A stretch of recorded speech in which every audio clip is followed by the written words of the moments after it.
Miracle Mentality is our new morning devotion that starts at 6:30 with Pastor Jolly George.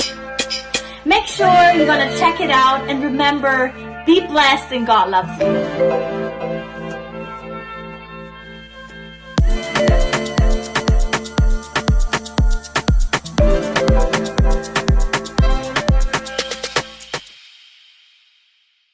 Praise the Lord and a blessed morning.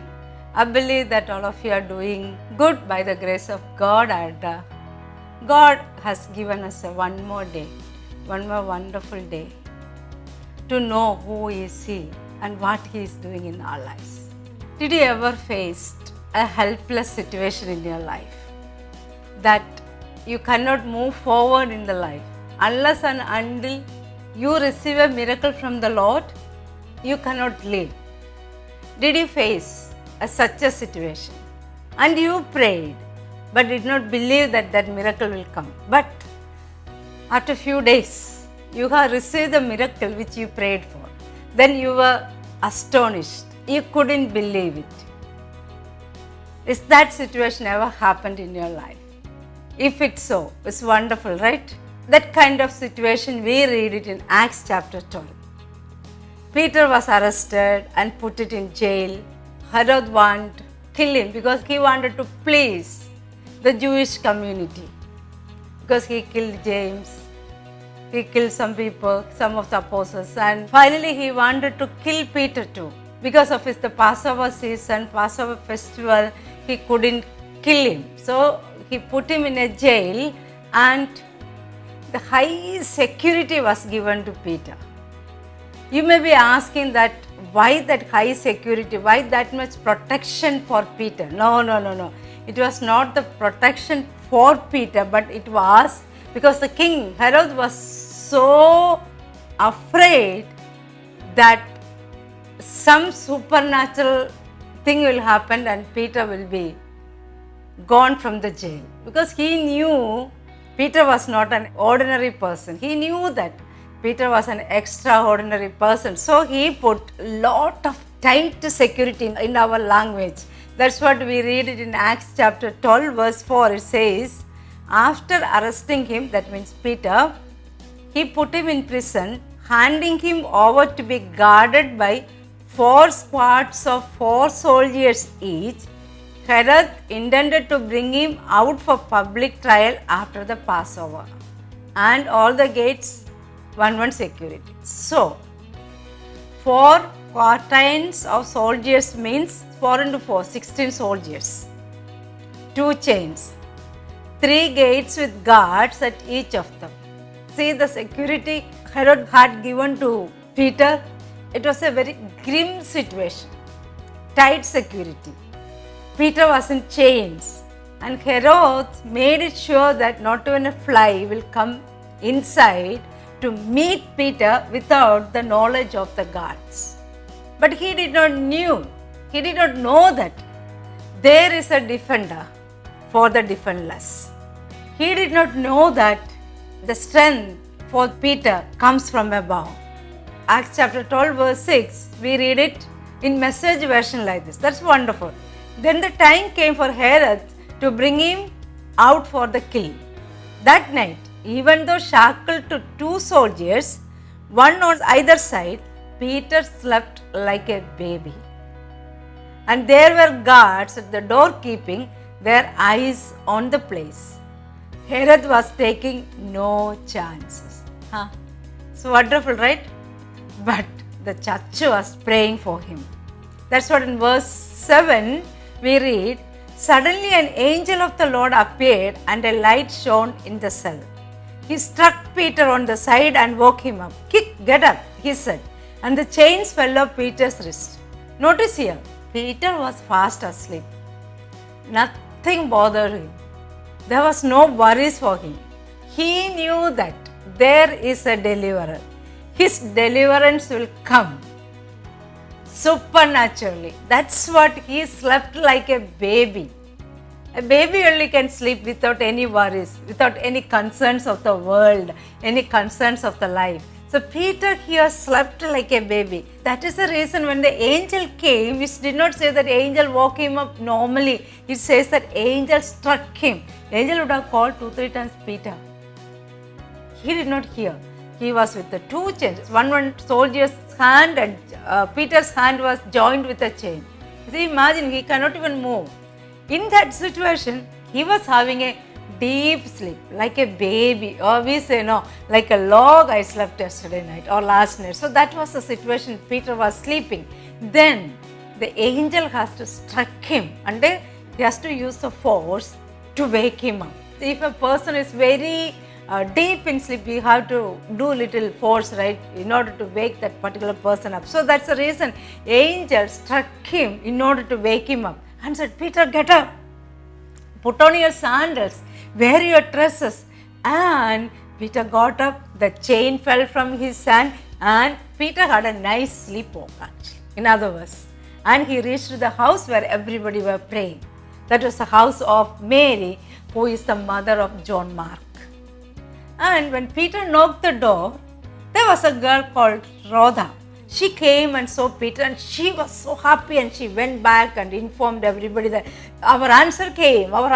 Who is that? Peter came back. But nobody believed her. Verse 16, they said to her, you are out of mind. Then maybe you did not sleep whole night because we were awake, we were praying. Maybe you are out of your mind. That's not Peter. Nobody came here. And she insisted that no, it is Peter. Then they made a hypothesis there, and which means they are not sure. They told it must be his angel. They prayed. They were praying whole night, strenuously, intensely they were praying. But they did not believe that such an answer will come so fast. See, that's the thing. Then Peter was going on knocking the door, and they opened the door, and so Peter was standing alive there, and they were astonished. They prayed for his deliverance, but they did not believe well that there will be a supernatural answer. There will be an extraordinary deliverance. Many a times we do the same. We pray for the miracle. Day and night we will pray. We fast and pray sometimes, but we don't believe for a miracle to come immediately.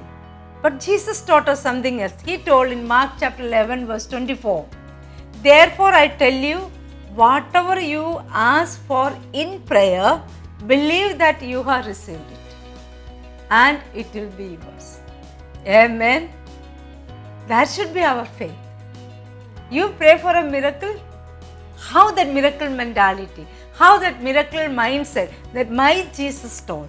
When you pray, whatever you ask in prayer, believe that you have received and it will be mine.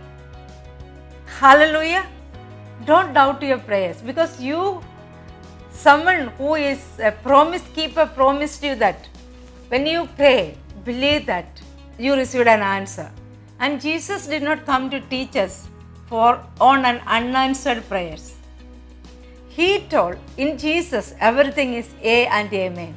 That's what we learn. That's what we believe.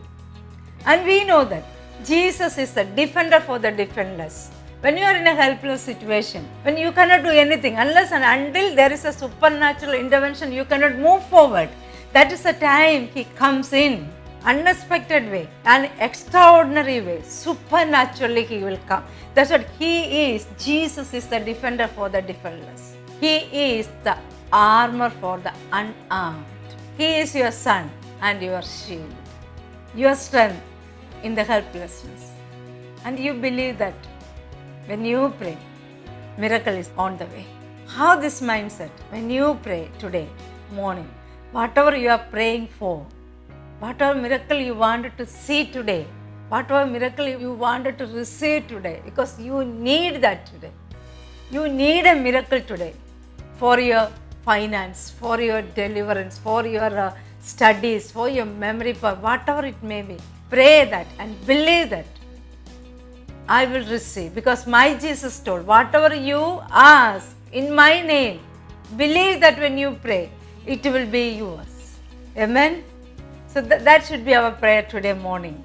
Whatever I am going to pray today, I will receive it in Jesus' name, because He never put me down. He is my defender. He is my strength. He is my son. He is my shield. He is my Alpha and Omega. He is my beginning and my end. He never put me in shame. And my God will send the angels to deliver me from my chains, whatever the chains I am today. He will send His angels and bring me out of the situation. Believe that. Whatever the situation you are in, brother or sister, I don't know today. But pray that my God is able to send an angel and deliver me from out of that situation. Unless and until that supernatural intervention is there, I cannot live, I cannot move forward. And pray without doubt. Pray that.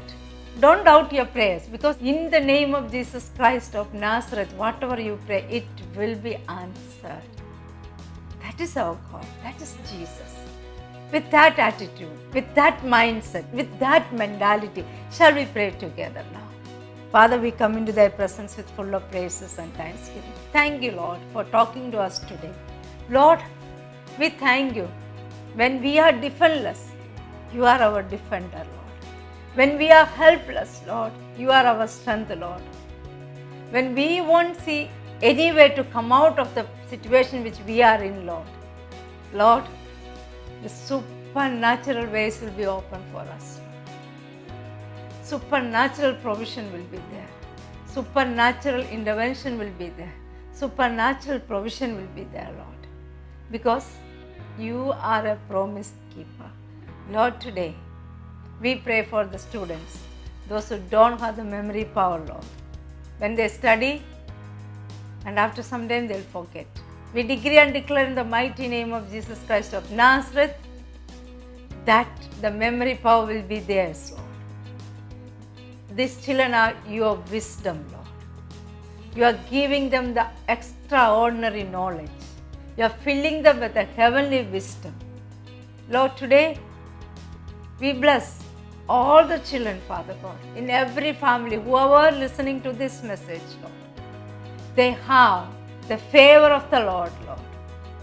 As you had the favor upon the Joseph, from the very crown of their head to the very sole of their feet, your favor, your grace, your mercy is flowing in them, Lord. And you are elevating them, Lord Jesus. You are blessing them. You are extending their territories, Lord, in an extraordinary way.